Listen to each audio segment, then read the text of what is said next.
Is the high pressure fuel pump already maxed, and will the If the high RS Plus pressure injectors accomplish? So yeah, if the high pressure pump's already maxed out, what will these accomplish? Right. So there's a flow versus pressure balance that you're always trying to hit with any kind of fuel pump. So you ask for more pressure, you're going to get less flow out of it. Yeah. And so you've got to meet this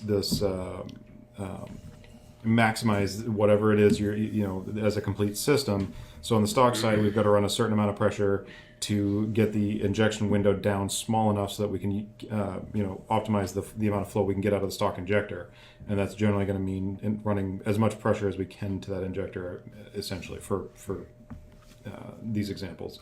When you open up that nozzle 30% more or whatever, 67% more from stock, all of a sudden you've got a lot more control over how much fuel you can give, with a much smaller pulse width than the injector.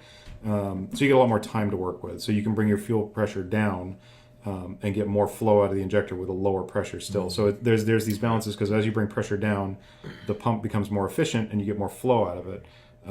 So there's all these interactions that you kind of have to balance that'll get you more fuel at lower fuel pressure, which seems counterintuitive, but it's because your pump is, again, able to flow more at that lower pressure. So.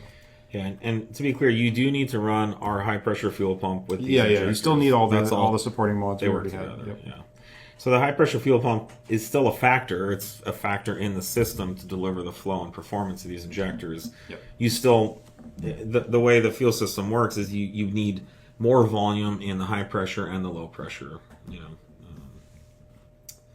So yeah, it's but like Nate said, by having more volume, you can bring the pressure down and get more flow.